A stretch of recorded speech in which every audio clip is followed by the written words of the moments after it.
Hello students, chapter number 9 control and coordination. आणि आजचा आपला पॉईंट आहे केमिकल कोऑर्डिनेशन. यामधले थोडे पार्ट्स आपण घेणार आहोत. आज सगळे काही पॉईंट्स एका व्हिडिओमध्ये कवर होणार नाहीत. First, chemical coordination. Chemical coordination म्हणजे काय, तर पूर्ण आपल्या बॉडीमध्ये जसं आपण पहिल्यांदा याच्या अगोदर बघितलं की न्यूरल कंट्रोल बघितला, तर इथं आपल्याला बघायचं आहे की केमिकल कोऑर्डिनेशन कसं होतं आपल्या बॉडीमध्ये. म्हणजे कोणत्या वेळी कोणतं हार्मोन सिक्रेट होणार आहे आणि ते कुठं होणार आणि त्याची पुढं प्रोसेस काय असणार आहे, हे सगळं एकत्र येऊन जे सगळं वर्किंग होतं त्याला कोऑर्डिनेशन म्हणतात. आणि यामध्ये जे हार्मोन्स आहेत इन्व्हॉल्व आहेत म्हणून त्याला काय म्हटलं जातं, chemical coordination.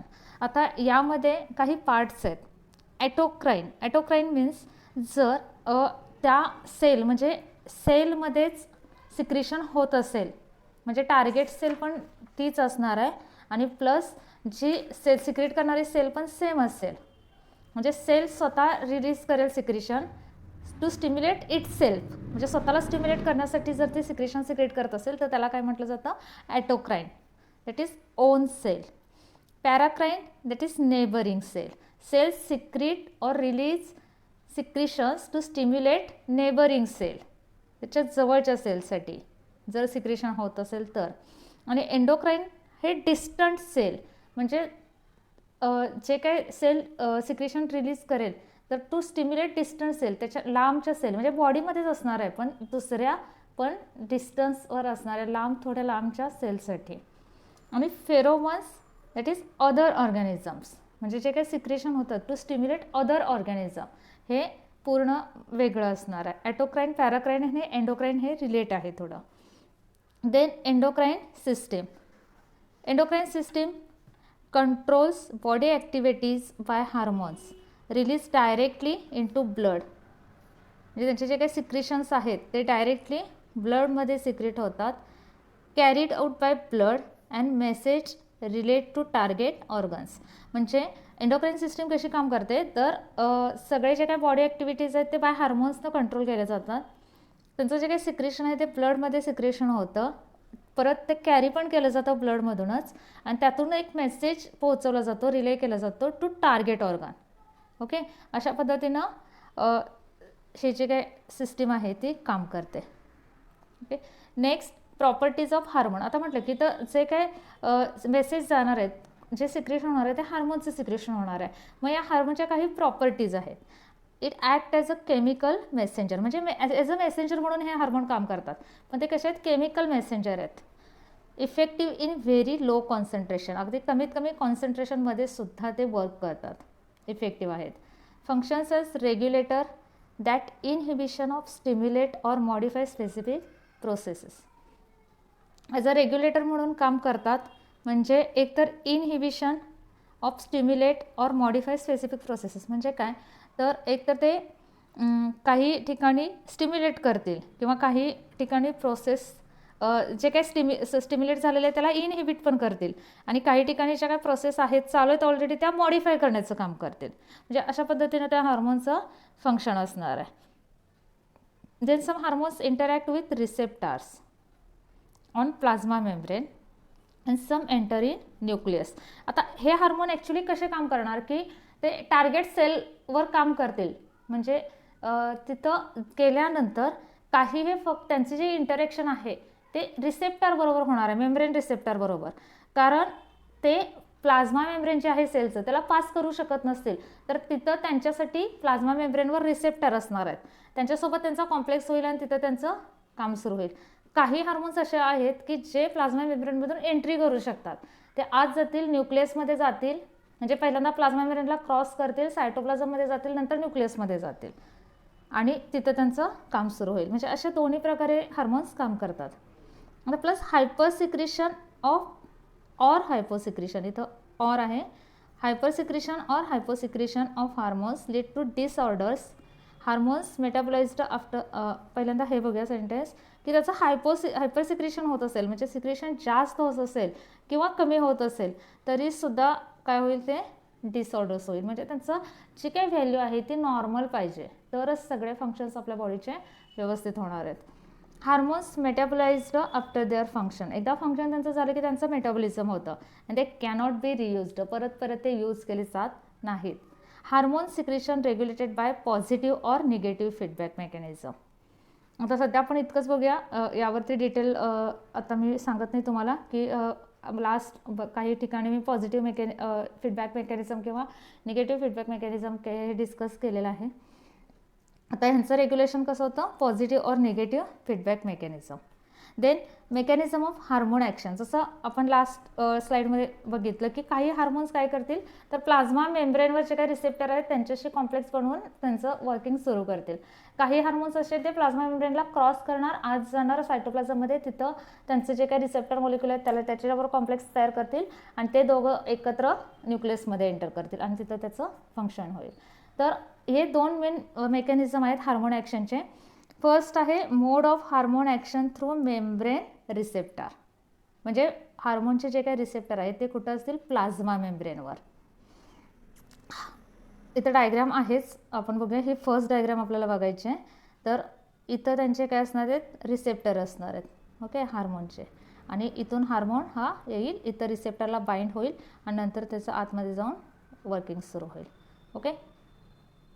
First, hormones like catecholamine, peptide and polypeptide hormones interact with surface receptor which initiate metabolic activity. Hormone receptor complex causes release of enzyme adenylate cyclase from receptor site. पहिल्यांदा काय होईल, हे जे हार्मोन्स आहेत, कॅटेकोलामाइन असेल किंवा peptide polypeptide hormones असतील, ते they will be interact with surface receptor. म्हणजे हा सरफेस रिसेप्टर कुठं असणार आहे, प्लाझ्मा मेम्ब्रेनवर. Then this complex causes release of enzyme adenylate cyclase. Receptor साईटवरून काय होईल तर एन्झाईम ॲडिनिलेट सायक्लेज रिलीज होईल.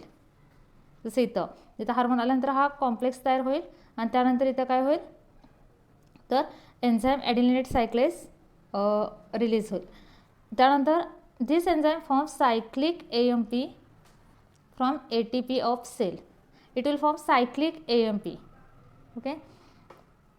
तर हा जो आहे सायक्लिक AMP तो ATP पासून तयार होईल. Then cyclic AMP, CAMP means cyclic AMP activate the enzymatic actions. Then hormone act as a first messenger. म्हणजे आता हार्मोनं काय केलं आहे, first messenger as a first messenger म्हणून काम केलं आहे आणि सेकंडरी मेसेंजर म्हणून हा CAMP काम करेल. म्हणजे पहिल्यांदा काय झालं, हा कॉम्प्लेक्स फॉर्म झाला आणि त्यानंतर तिथं काय झालं, एन्झाईम रिलीज झाला. ओके. सेकंड थिंग काय झालं, हा सायक्लिक AMP जो आहे तो काय झालेला आहे, फॉर्म झाला ATP पासून आणि त्यानंतर पुढच्या एन्झायमॅटिक ॲक्शन आहे त्या ॲक्टिवेट केलं. म्हणजे पहिल्यांदा जे काही मेटाबॉलिक ॲक्टिव्हिटी आहे ती सुरुवात इनिशिएट करण्याचं काम केलं कोणी, हार्मोननं. म्हणून हार्मोन काय झाला, फर्स्ट मेसेंजर झाला. त्यानंतरची प्रोसेस कोणी सुरू केली तर सायक्लिक AMPने, म्हणून हा झाला सेकंडरी मेसेंजर. सेकंडरी मेसेंजर कोणकोणते आहेत असा क्वेश्चन विचारला तर तो माहीत असला पाहिजे. म्हणजे हा सायक्लिक AMP तर आहेच, प्लस त्याच्यासोबत अजून कॅल्शियम, त्यानंतर CGMP, cyclic GMP and IP3 हे सुद्धा ॲज अ सेकंडरी मेसेंजर म्हणून काम करतात. ओके. देन सेकंड जी प्रोसेस आहे ती mechanism of hormone action through intracellular receptor. आता याचे रिसेप्टर इंट्रासेल्युलर सेलच्या आतमध्ये असतील. There are some hormones like steroid and thyroid hormones are lipid soluble. Obviously lipid soluble आहे त्यामुळे ते इझिली प्लाझ्मा मेम्ब्रेनला पास करू शकतात. कारण प्लाझ्मा मेम्ब्रेनमध्ये पास करायचं असेल तर काय हवं आहे, तो लिपिड सोल्युबल असले पाहिजेत. त्यामुळे हे लिपिड सोल्युबल असल्याने इझिली काय करू शकतात, ते प्लाझ्मा मेम्ब्रेनला, त्या टार्गेट सेलच्या प्लाझ्मा मेम्ब्रेनला क्रॉस करू शकतात आणि त्याच्या सायटोप्लाझममध्ये एंट्री करतील. ओके. म्हणजे हे इझिली पास करतील आणि सायटोप्लाझममध्ये येतील. देन ते bind to specific intracellular receptor. आता यांच्यासाठी सुद्धा रिसेप्टर असणार आहे पण तो कुठं असेल, सेलच्या आतमध्ये, म्हणून त्याला काय म्हटलं गेलं, intracellular receptor. Okay.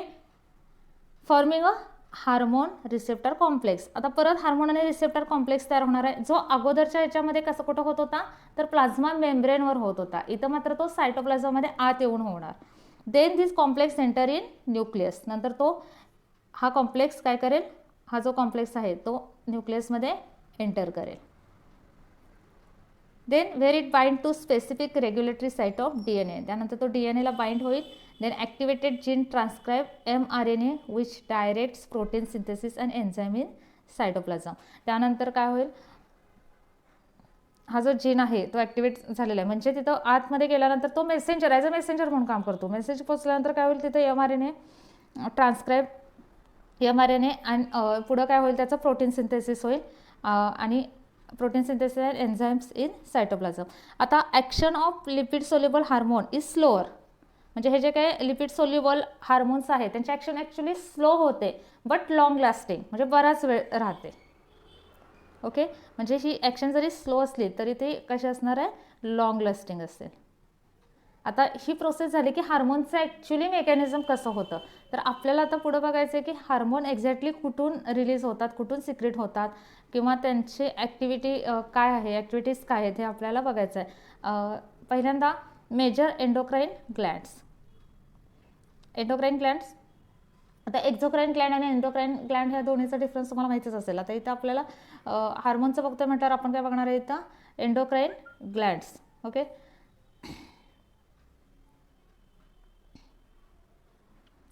Ectodermal in first आहे ती हायपोथॅलेमस.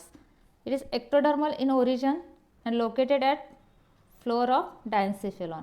याचं लोकेशन कुठं आहे हायपोथॅलेमसचं, it is ectodermal in origin, एक्टोडमपासून बनलेली असते, म्हणजे ज्या काही जर्म लेयर्स आहेत त्यामधला एक्टोडमपासून बनते. And located at floor of diencephalon, डायन्सिफिलॉनचे जे काय फ्लोअर आहे तिथं त्याचं लोकेशन असतं. इथं डायग्राम दिलेलेच आहेत, तर हा इथं आहे बघा हायपोथॅलेमस. ओके, देन हे स्ट्रक्चर, म्हणजे हे स्ट्रक्चर इथं मोठं करून दाखवलेलं आहे. Then it maintains homeostasis, homeostasis maintain करण्याचं काम करतो, म्हणजे ॲज कम्पेअर टू एन्व्हायरमेंट आपल्याला जर स्टेबल राहण्यासाठी, आपली बॉडी स्टेबल राहण्यासाठी जे काय प्रोसेस होत असते त्याला काय म्हटलं जातं, homeostasis. Then it control secretory activity of pituitary gland by release and inhibiting hormone. It control secretory activity, म्हणजे तो काय करतो, कंट्रोल करण्याचं काम करतो. पिट्युटरी ग्लँडच्या जे काय ॲक्टिव्हिटी आहेत त्या कंट्रोल करण्याचं काम करतं. मग हे कसं कंट्रोल करणार, एक तर रिलीज करेल. ओके, रिलीज करण्यासाठी स्टिम्युलेट करेल, रिलीज करणार नाही तर स्टिम्युलेट करेल और इनहिबिट करेल. ओके, म्हणजे रिलीजिंग और इनहिबिटिंग हार्मोन, म्हणजे अशा पद्धतीनं काय करेल, तो कंट्रोल करणार आहे. All are peptide hormones secreted by neurosecretory cells so known as neurohormones. Then हे आता आहेत ADH and oxytocin. Then second major endocrine gland is pituitary gland or hypophysis gland. It is smallest gland, pea size reddish gray gland. इथं आहे pituitary gland. तर यामध्ये परत दोन, म्हणजे हा इथं एक पार्ट आहे अँटिरियर पिट्युटरी आणि हा पोस्टिरियर पिट्युटरी. इथं परत ते मोठे दाखवलेले आहेत, एक अँटिरियर पिट्युटरी आणि पोस्टिरियर पिट्युटरी. त्यानंतर it controls all other glands located just below the hypothalamus. याचं लोकेशन कुठं आहे, जस्ट बिलो हायपोथॅलेमसच्या बरोबर काय खाली असणार आहे. Okay, then attached by infundibulum or hypophyseal stalk. Okay, इथं इट अटॅच्ड बाय इनफंडिब्युलम किंवा त्याला काय म्हटलं जातं, hypophyseal stalk. Pituitary gland lodged in sella turcica, sella turcica of sphenoid bone, म्हणजे हे जे काय it embedded or lodged in sella turcica. हा जो पार्ट आहे स्पिनाइड बोनचा तो आहे सेला टर्सिका. ओके, तर यामध्ये काय असणार आहे, it lodged in sella turcica. Okay, then pituitary gland consist of 2 lobes. First adenohypophysis आणि सेकंड इज न्यूरोहायपोफायसिस. म्हणजे 2 lobes आहेत. फर्स्ट आहे तो ॲडिनोहायपोफायसिस, अँटिरियर पिट्युटरी आणि पोस्टेरियर पिट्युटरी. हा जो असणार आहे तो ॲडिनोहायपोफायसिस आणि हा पोस्टेरियर पार्ट आहे तो न्यूरोहायपोफायसिस. पहिल्यांदा आपण ॲडिनोहायपोफायसिस बघूया. It is also known as anterior lobe, outgrowth from roof of buccal cavity called Rathke's pouch.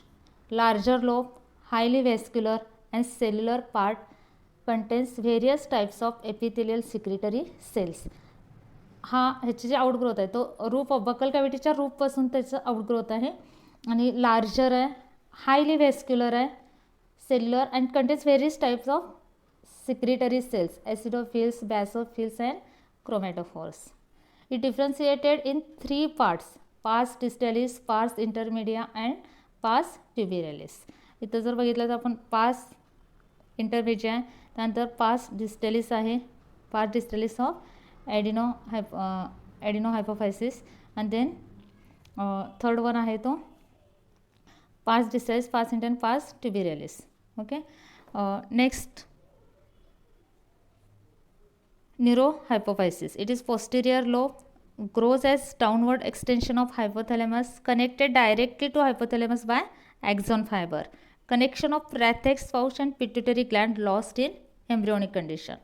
Then intermediate lobe, pars intermedia, is small reduced part in cleft between anterior and posterior lobe. हे जे काही दोन्ही lobes आहेत त्याच्यामध्ये सेंटरला काय असतं पार्स इंटरमेजिया. ओके, स्मॉलेस्ट रिड्युस्ड पार्ट आहे. देन हार्मोन्स ऑफ ॲडिनोहायपोफायसिस, सॉरी ॲडिनोहायपोथिसिस झालं, चुकून स्पेलिंग मिस्टेक प्लीज समजून घ्या.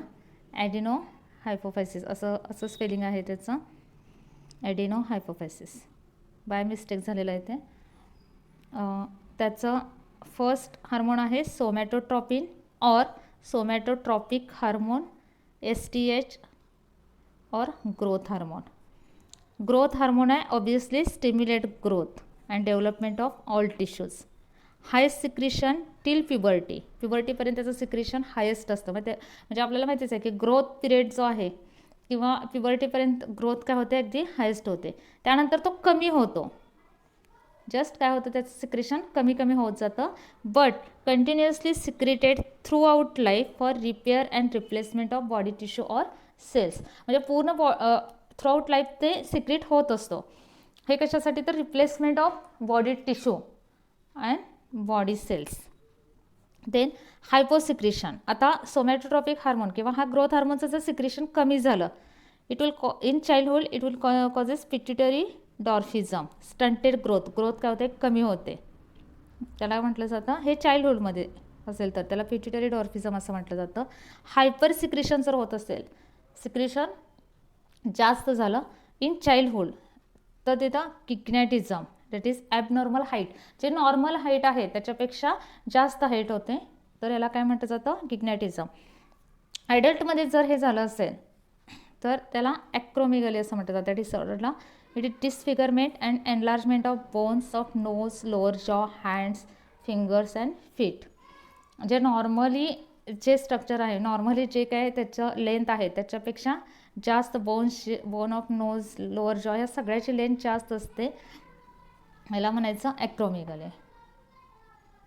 देन सेकंड वन इज थायरोट्रॉपिन और thyroid stimulating hormone, that is TSH.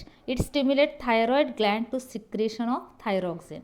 Thyroid ग्लँडला हे स्टिम्युलेट करतं टू सिक्रेट थायरॉक्सिन. आता हे इन डिटेल आपण पुढं थायरॉइड ग्लँडमध्ये बघणार आहे. Then ॲड्रिनोकॉर्टिकोट्रॉपिक hormone, ACTH or adrenocorticotropin stimulate adrenal cortex to produce and secrete its hormone. आता आपण बघितलं की पिट्युटरी ग्लँड ही मास्टर ग्लँड, काय, कारण हे सगळ्यावर बऱ्यापैकी सगळ्या हार्मोन्सला वर कंट्रोल आहे त्याचं. ओके, म्हणजे इथं ती थायरॉइड ग्लँडला स्टिम्युलेट करेल, इथं ॲड्रिनल कॉर्टेक्सला स्टिम्युलेट करेल to secrete its hormones. It maintains functioning of adrenal cortex.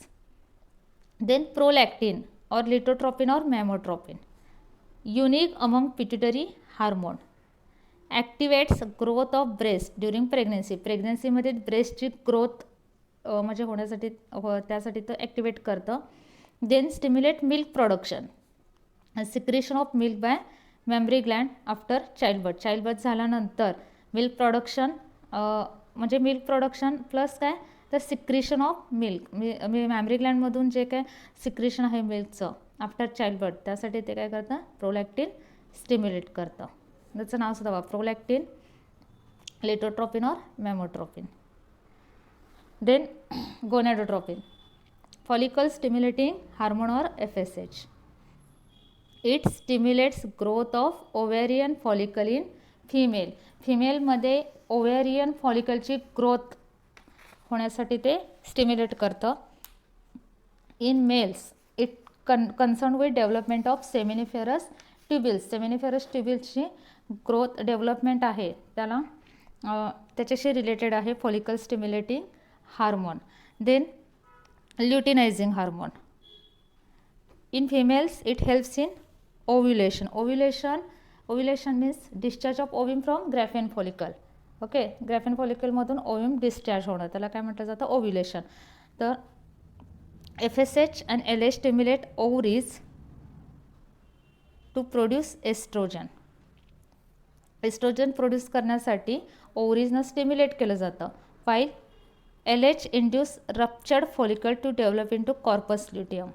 LH luteinising hormone काय करतो, तर रप्चर फॉलिक्युल जे आहे, rupture follicle it develop into corpus luteum for production of progesterone. Progesterone ह्या हार्मोनचं प्रोडक्शन होण्यासाठी काय करतं, तर कॉर्पस ल्युटियम डेव्हलप होतं. आता हे सगळं रिप्रोडक्शनमध्ये इन डिटेल झालेलं आहे. त्यामुळे जस्ट तुम्ही इथं हार्मोनचे फंक्शन जे आहे हे हार्मोन आणि त्याचं जे काही कशाला स्टिम्युलेट करतो इतकंच तुम्ही लक्षात ठेवा. त्यानंतर interstitial cell stimulating hormone ICHH. In males it stimulate testis to produce androgen that is testosterone. Testosterone हे हार्मोनला प्रोड्यूस करण्यासाठी काय करतं, ते टेस्टिसला स्टिम्युलेट करतं. आणि हे testosterone is responsible for development of secondary sexual characters. Secondary sexual कॅरेक्टरची डेव्हलपमेंट होण्यासाठी टेस्टोस्टेरॉन रिस्पॉन्सिबल असणार आणि हे प्रोड्यूस करण्यासाठी काय करेल, हे याला टेस्टिसना स्टिम्युलेट करतं. Interstitial cell stimulating hormone. Okay. Then neurohypophysis. हे आतापर्यंत आपण बघितलं ॲडिनो हायपोफायसिस. आता आपल्याला बघायचं आहे neurohypophysis. It differentiate into pars nervosa, neural lobe, infundibulum and median eminence. Pars nervosa store and release oxytocin and vasopressin. हे दोन हार्मोन स्टोअर आणि रिलीज करायचं काम करतं. First oxytocin. It stimulate contraction of uterus during parturition. Parturition means child birth जेव्हा होते तेव्हा युटेरसला युटेरसचं कॉन्ट्रॅक्शन होण्यासाठी ते युटेरसला स्टिम्युलेट करतं. Then it stimulate contraction of mammary glands to initiate ejection or release of milk. Memory ग्लँडमधून जे काय मिल्क इजेक्ट होण्यासाठी आणि किंवा रिलीज होण्यासाठी हे स्टिम्युलेट करतं oxytocin. Then antidiuretic hormone that is ADH or vasopressin. It stimulates reabsorption of water in distal convoluted tubule and collecting duct of uriniferous tubule. Uriniferous tubule means nephron. नेफ्रॉनमध्ये collecting duct आणि distal convoluted ट्युब्यूलमधून water reabsorb करण्यासाठी हे stimulate करतं ADH. म्हणून त्याला काय म्हटलं जातं, anti diuretic hormone. It also decrease the loss of water by reducing urine quantity. Urine quantity कमी करतं आणि त्यातून आपल्या बॉडीकडून लॉस ऑफ वॉटर जे आहे ते डिक्रीज होतं. Then it also increase blood pressure by causing vasoconstriction. Vasoconstriction झाल्यामुळं काय होतं, तर ब्लड प्रेशर इन्क्रीज होतं. ओके. तर हे आहे फंक्शन्स ह्याचे. अँटीडायरेटिक हार्मोन एक्झॅक्टली काय करतं किंवा ऑक्सिडेशन काय करतं हे इथं झालेलं आहे. तर इथं फक्त हे एवढंच घेतलेलं आहे कारण सगळे हार्मोन्स जसं सांगितलं की एकत्र सगळं होणार नाही. आता एक लास्ट पॉईंट आहे डिफिशियन्सी ऑफ ADH. अँटीडायरेटिक हार्मोनची deficiency. Reduce water reabsorption and increase urine output. कारण वॉटरचं रिॲब्सॉर्प्शन ADHची डिफिशियन्सी काय असणार, ऑब्व्हियसली वॉटर रिॲब्सॉर्प्शन होणार नाही, कमी होणार आणि त्यामुळं आउटपुट युरिन बॉडीच्या बाहेर जास्तीत जास्त बाहेर जाणार. And condition known as diabetes insipidus. Excessive micturition म्हणजे मिक्च्युरेशन म्हणजे युरिनेशन ते जास्त होणार. इट कॉजेस एक्सेसिव्ह थर्स्ट, सतत तहान लागणार. And condition called as polydipsia. Then pars intermedia जो आहे तो it poorly develop in human beings and secretes melanocyte stimulating hormone. Melanocyte stimulating hormone आहे हा. मग melanocyte stimulating that is MSH. It stimulate dispersion of melanin granules in melanocytes. मेलॅनोसाइट ज्या sale आहेत त्यांच्यामध्ये melanin granule disperse करण्यासाठी हे stimulate करतं MSH. आणि melanocytes which are these cells responsible for skin pigmentation. Okay. त्यामुळं पास इंटरमिजिया हा poorly developed आहे ह्युमन बिईंगमध्ये, पण तरीसुद्धा त्याचं फंक्शन काय आहे तर टू सिक्रेट मेलॅनोसाइट ह्या सेल आहेत ज्या स्किन पिगमेंटेशनसाठी रिस्पॉन्सिबल असणार आहेत, जो स्किनचा कलर आहे, आणि यामध्ये मेलॅनिन ग्रॅन्युल्स डिस्पर्स करण्यासाठी MSH रिस्पॉन्सिबल असणार आहे. त्यामुळं इथं आपला व्हिडिओ संपलेला आहे आणि पुढचे जे काय हार्मोन्स आहेत आपण ते नेक्स्ट व्हिडिओमध्ये घेऊया. व्हिडिओ जर आवडला असेल तर शेअर करा, लाईक करा आणि कमेंट करा. तुमच्या काही अडचणी असतील या टॉपिकशी रिलेटेड, आणि चॅनल सबस्क्राईब करा. ओके.